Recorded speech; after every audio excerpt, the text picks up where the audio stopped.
Al comienzo de este segundo capítulo, conviene conocer el contexto histórico en que nos encontramos. Hemos visto en el capítulo anterior que Jesús murió hace algunos años y ha resucitado. Y este es el anuncio más importante. Los discípulos ahora están diseminados por todo el mundo para llevar este anuncio de salvación, este mensaje de esperanza y de paz. Están en un mundo que les acoge como si estuviera necesitado de su mensaje, como si lo estuvieran esperando. Y a través de las calzadas que los romanos habían construido, se desplazan por todo el imperio, del sur al norte de Italia y más allá de los Alpes, llevando el mensaje del amor.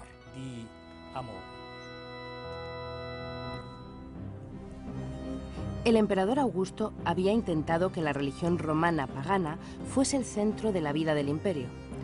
Sin embargo, el intento fracasó porque desde Oriente y sobre todo desde Egipto llegaron nuevas divinidades y con ellos los ritos ligados a Mitra, tan largamente difundidos y seguidos que muchas veces serán confundidos con la religión de los cristianos.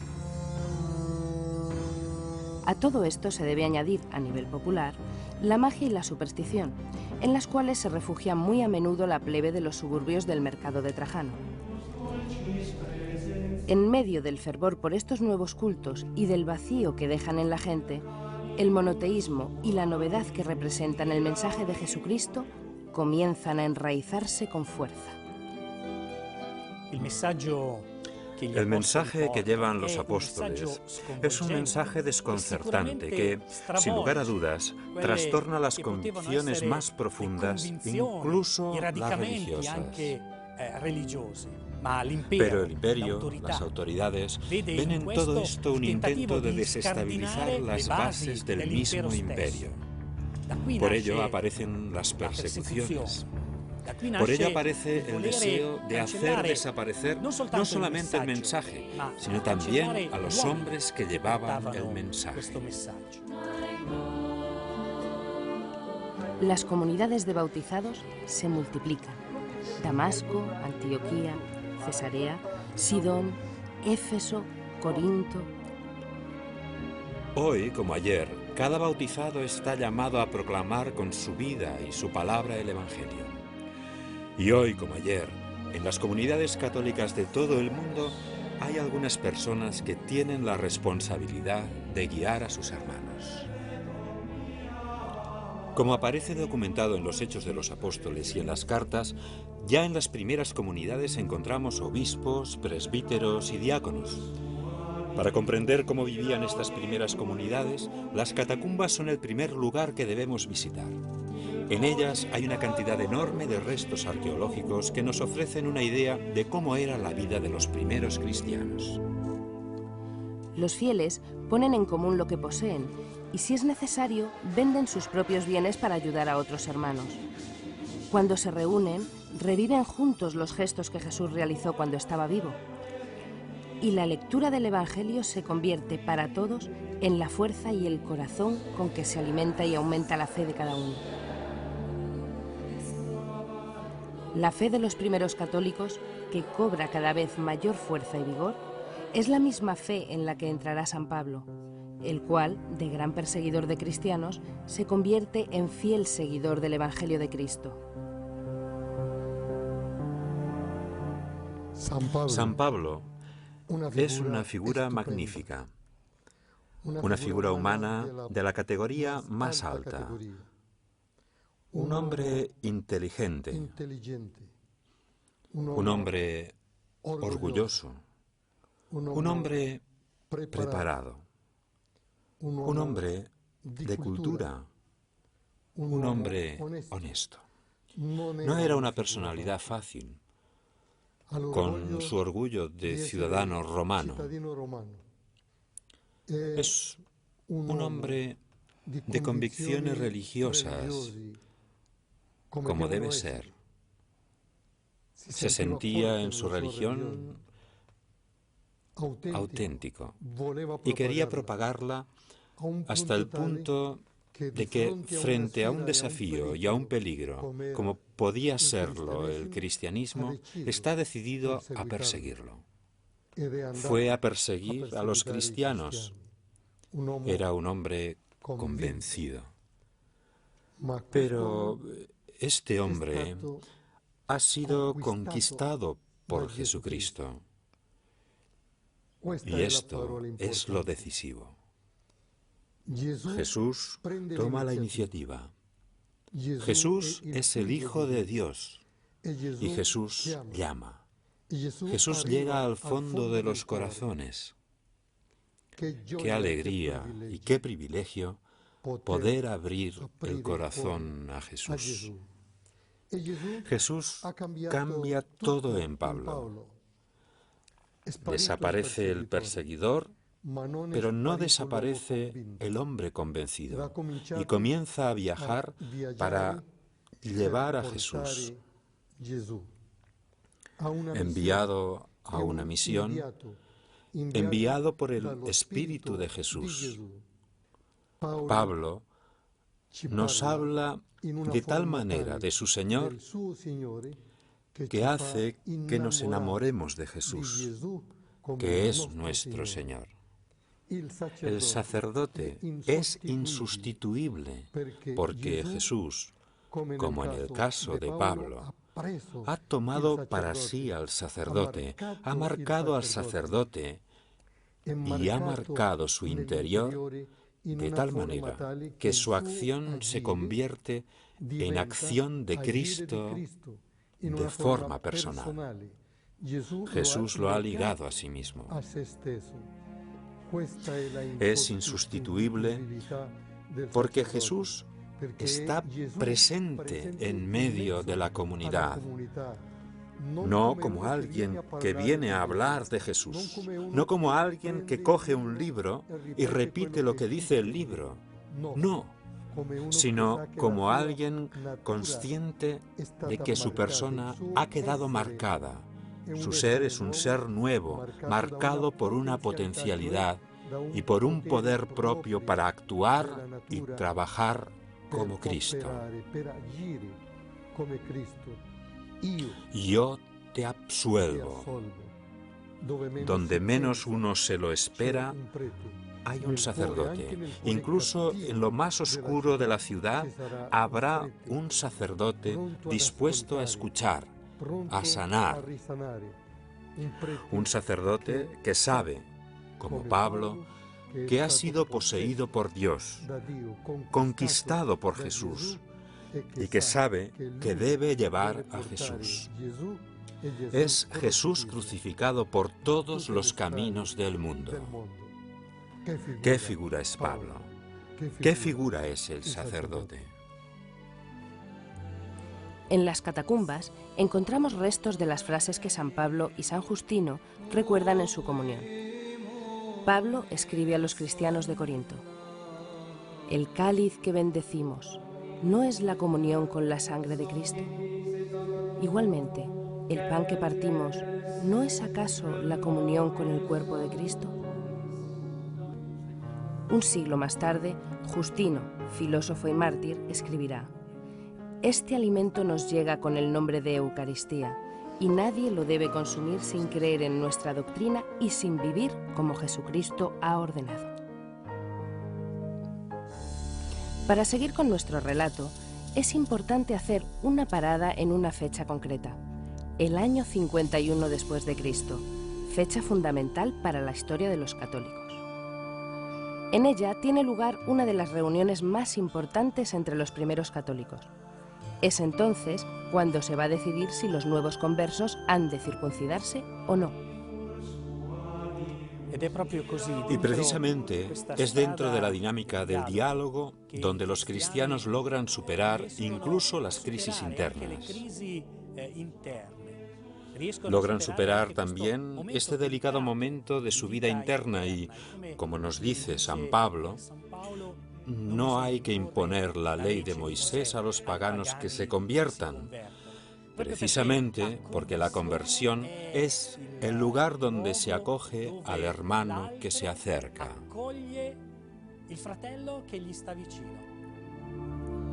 Hace poco que concluyó el Concilio de Jerusalén del año 51 y el camino de los apóstoles por el mundo es cada vez más rápido. Sin embargo, casi inmediatamente comienzan las persecuciones contra los cristianos. Incluso San Pedro es arrestado en Jerusalén, pero logra huir. Y pasando por Antioquía llega a Roma, donde al final será arrestado y crucificado como Jesús. San Pedro, será sepultado donde hoy se erige la Basílica de San Pedro.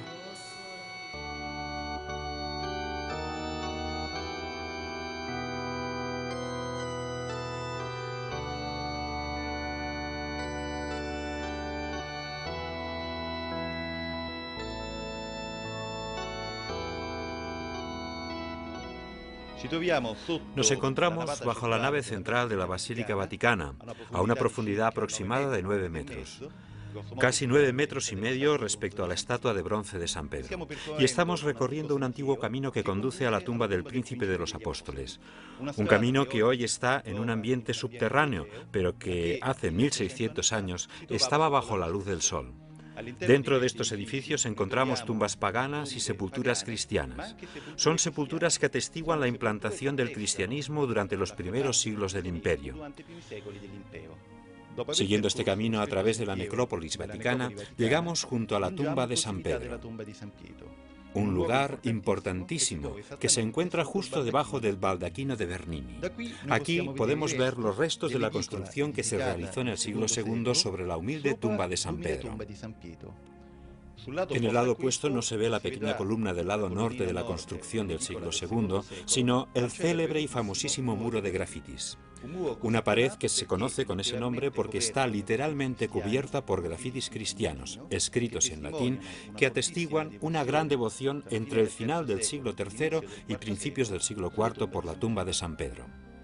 Los resultados de las excavaciones arqueológicas del siglo pasado y, sobre todo, la increíble sucesión de monumentos que aquí se pueden ver, constituyen, junto con la presencia de la Basílica Constantiniana en este lugar, un testimonio elocuente de la existencia aquí de la tumba del Príncipe de los Apóstoles.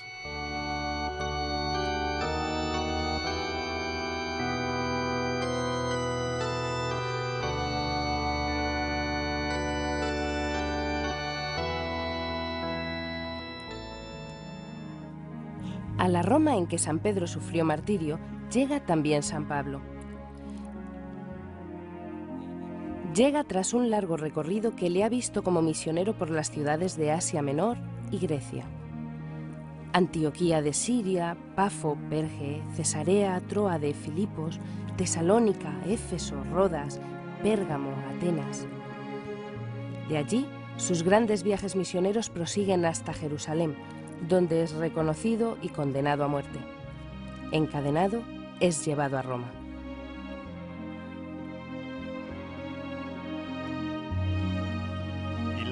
El ambiente que se respiraba en Roma en el primer siglo después de Cristo era el de una sociedad multirreligiosa. Respecto al lugar ocupado por los cristianos en la Roma de aquellos tiempos tan precoces, los arqueólogos han realizado múltiples investigaciones, pero no han tenido suerte. De todas formas, las fuentes son de gran ayuda. Los Hechos de los Apóstoles, las cartas paulinas y los primeros padres de la Iglesia. Los cristianos debían reunirse en las Domus Ecclesiae para la liturgia eucarística. Se trata de casas comunes, de casas de los propios cristianos ofrecidas por ellos mismos para estas primeras reuniones litúrgicas. El cristianismo entra lentamente, de manera capilar, poco a poco infiltrándose en la estructura social de su tiempo. Estamos en el año 67 después de Cristo. Pablo es apresado y traído aquí, donde hoy se encuentra la iglesia de las Tres Fuentes, para ser decapitado. Y sus restos se conservan en la Basílica de San Pablo extramuros. Jesús había dicho: «Os mando como corderos en medio de lobos. Si me han perseguido a mí, os perseguirán también a vosotros, pero si han aceptado mi palabra, aceptarán también la vuestra».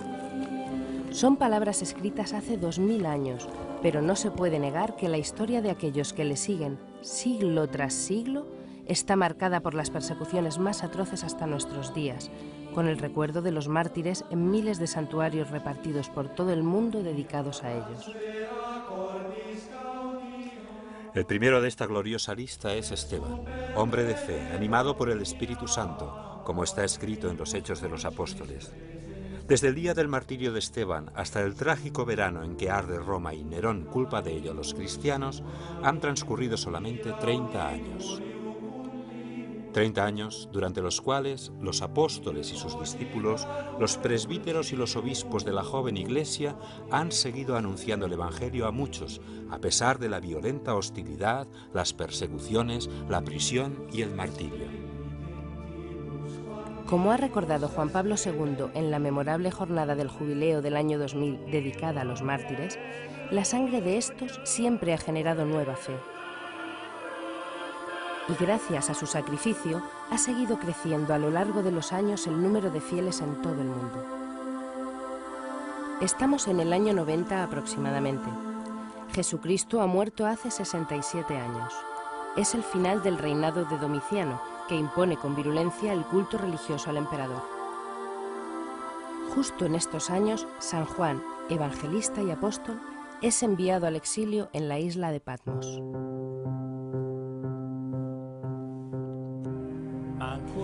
Sin embargo, durante otros 40 años, con los gobiernos de Trajano y Adriano, siguen las persecuciones.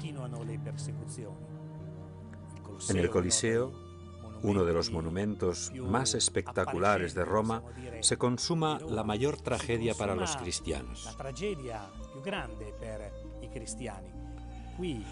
Como ejemplo, el obispo Ignacio es martirizado en el año 115, pero con una visión diferente. No es un sufrimiento que causa dolor, sino que en sus cartas escribe a la comunidad de cristianos: «Quiero ser molido entre los dientes de los leones como el trigo, para convertirme en único pan, para convertirme en un único cuerpo con el Señor». Para el cristiano, el martirio no es algo buscado, pero tampoco es rechazado. Se acepta como participación en el gran misterio de la salvación. Precisamente aquí, en el Coliseo, la Iglesia de Roma recorre cada Viernes Santo el Vía Crucis, recordando la sangre vertida por Cristo y la que vertieron los miles de mártires en este recinto, corderos llevados al matadero, inocentes destrozados por la furia de los hombres. Entre los años 193 y 211, con el emperador Septimio Severo, comienza un periodo de tolerancia. Los cristianos gozan en Roma de mayor libertad. Pero con la llegada al poder del emperador Decio, vuelve a recrudecerse la represión y la gente común, los diáconos, presbíteros, obispos e incluso el Papa son martirizados de manera atroz, torturados y asesinados. Las catacumbas situadas bajo la ciudad se llenan con los cuerpos de los mártires.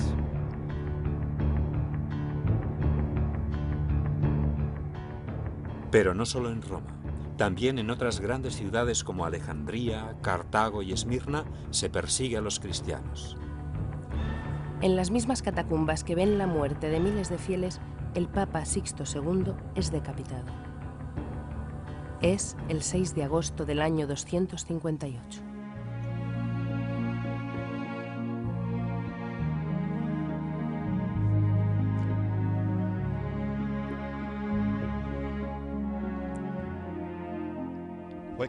A veces los arqueólogos tienen suerte y excavando en las catacumbas encuentran las tumbas de los mártires. A mediados del siglo XIX, el gran arqueólogo romano Giovanni Battista de Rossi comenzó aquí su gran aventura arqueológica, en este lugar que ahora denominamos la cripta de los papas. Porque en esta sala, ahora completamente restaurada, encuentran reposo una serie de pontífices y algunos mártires que vivieron en el siglo III. El primero de todos, sepultado en la tumba del fondo, era el Papa Sixto II, que fue asesinado junto a sus 4 diáconos, Magno, Vicente, Felicísimo y Agapito, el 6 de agosto de 258, con motivo de la gran persecución de Valeriano.